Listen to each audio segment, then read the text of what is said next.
से पूछ रही हूँ। अच्छा जवाद साहब, आपको थैंक यू कह रहे हैं, वो कह रहे हैं इनको थैंक यू बोला है। इंडिया को थैंक यू बोला गया है, हाँ। भारत को थैंक यू बोला गया है, हाँ। ना कि उन्होंने आदरणीय प्रधानमंत्री जी का नाम लेकर के और खास तौर पे लेकर के जो है थैंक यू बोला है।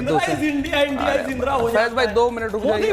नहीं हो सकते। अच्छा मतलब नरेंद्र मोदी का नाम लिखते तब वो थैंक यू होता है। नरेंद्र हो सकता है। अरे आज इमरजेंसी वाले दिन बोल रहे हैं, इमरजेंसी के मोदी भारत नहीं आज 50 साल भारत है, भारत के सभी नागरिक हैं, जैसे आदरणीय प्रधानमंत्री जी, जैसे सुचारता जी हैं, जैसे सैयद भाई हैं, हम कॉन्स्टिट्यूशन से एक दूसरे से जुड़े हुए हैं। 10 सेकंड। अच्छा इंटरेस्टिंग बात ये है कि 50 साल जब इमरजेंसी के हुए उस दिन ये कह रहे हैं कि वो इंदिरा नहीं हो सकते। इमरजेंसी को किसी ने सही तो नहीं कहा।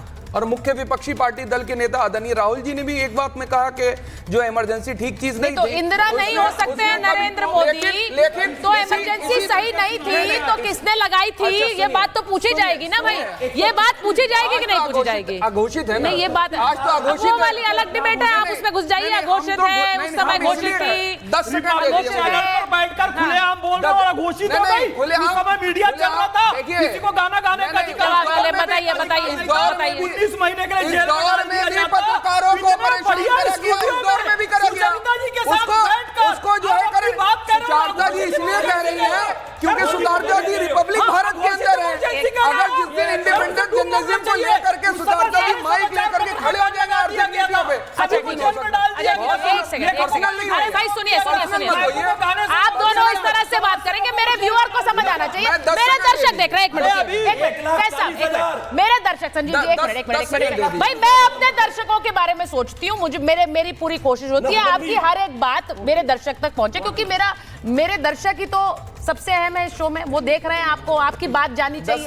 अब मैं आपसे पूछ रही हूँ, वो कह रहे हैं कि इंडिपेंडेंट जर्नलिज्म, रिपब्लिक, ये सब बातें सुनिए मेरी बात। नहीं, आप गए उसके अंदर, आप नहीं जा रहे मतलब बात मत बोलिए। आपने ये बोला मेरा सवाल कोई पर्सनल अटैक नहीं, मैंने किया आपके ऊपर पर्सनल अटैक, तो फिर आपने मुझ पर क्यों किया?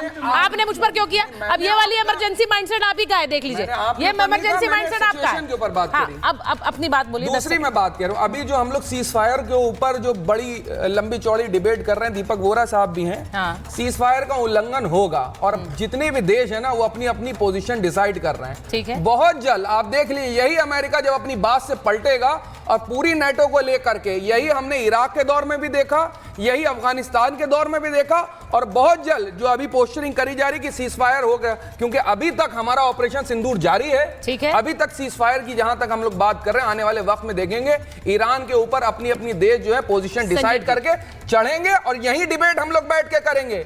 यही डिबेट होगी कि किस तरीके से उल्लंघन करा गया और किसने कर रखा है। तो आपने जो हाइपोथेसिस दिया है, आपने जो हाइपोथेटिकल सिचुएशन दी कि ये सीज फायर खत्म हो जाएगा, मैं आगे बढ़ती हूँ, मैं उसी पर आगे बढ़ रही हूँ। सुनिए ना, आप ही की बात कर रहे हैं। इन्होंने कहा हाइपोथेटिकल सिचुएशन कि भाई ये सारे देश चढ़ेंगे, सिचुएशन ऐसी होगी कि फिर से युद्ध होगा, एम्बेसडर वोरा भी सुन रहे हैं, और उसके बाद हमें एक साइड चूज करनी पड़ेगी।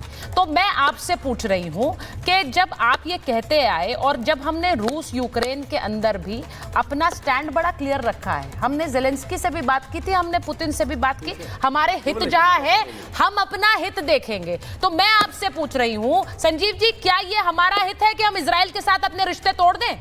क्या इसमें हमारा हित है? इजराइल आज के समय में, आज के दिन एक ऐसा देश जिसने ऑपरेशन सिंदूर में बिल्कुल क्लियर स्टैंड लिया कि वो भारत के साथ खड़े हुए हैं। तटस्थ रहना सबसे इंपॉर्टेंट है और उसके लिए बहुत ही हमें जो है ना सावधानी से बढ़ना पड़ता है। और ये नीति के लिए मोदी जी जैसा एग्रेसिव व्यक्ति, जिसको मोदी जी को एग्रेसिव कहा जाता है, ही लीड्स फ्रॉम द फ्रंट, पर जब वो चुप होते हैं, जब वो शांति से होते हैं, जब वो अध्यात्म में जाते हैं, तो जब उनसे मिलने के बाद उनका दुश्मन भी उनके साथ बैठ जाता है। और ये एग्जाम्पल अपने आप में हम सबको भूरी भूरी प्रशंसा करनी चाहिए कॉमन प्लेटफॉर्म पर आकर, अतिकुर रहमान से लेके बाकी सब लोगों को, कि वास्तव में कूटनीतिक जो राजनीतिक जीत, कूटनीतिक जीत है वो मोदी की है सारे युद्ध में से, और इसको दीपक वोरा जी जैसे लोग एंडोर्स करते हैं। तो आज हम इस प्रोग्राम का जिस्ट और इस मोरल निकाल के जाते हैं कि हम न्यूट्रल रहेंगे जब भी जरूरत होगी, पर जहां जरूरत होगी हम उस तरफ जाएंगे और ठोक कर मानेंगे। अगर हमारे लोगों के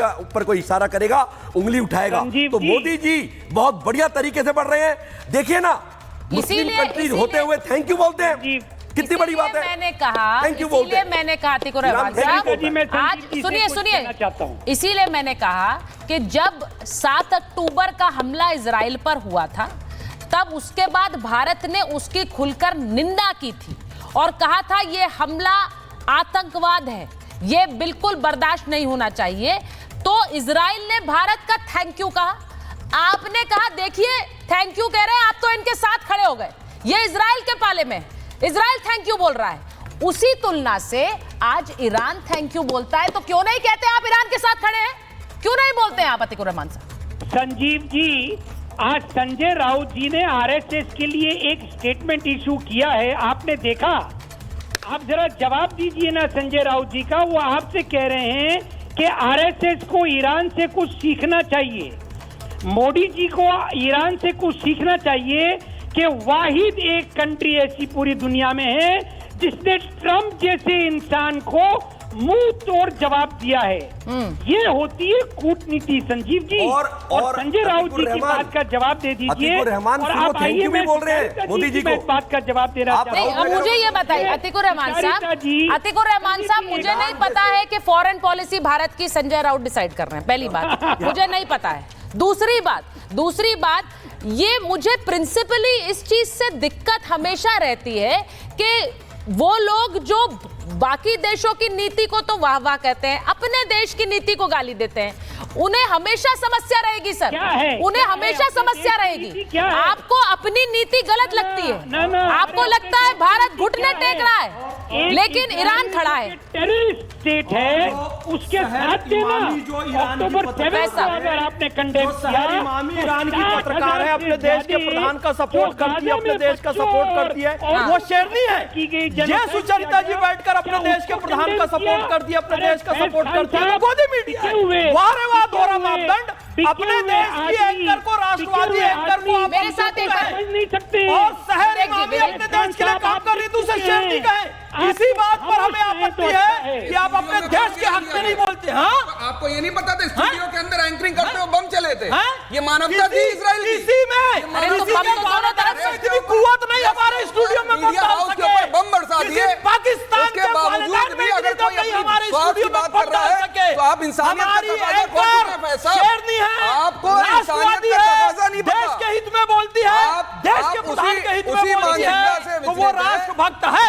शहरी बाबू तुम्हारी रोल मॉडल है, कि सुचरिता कुकरेजा तुम्हारी रोल मॉडल है। देश की मॉडल सुचरिता जी, ऐसा लगता है हमारे देश की मॉडल सुचरिता।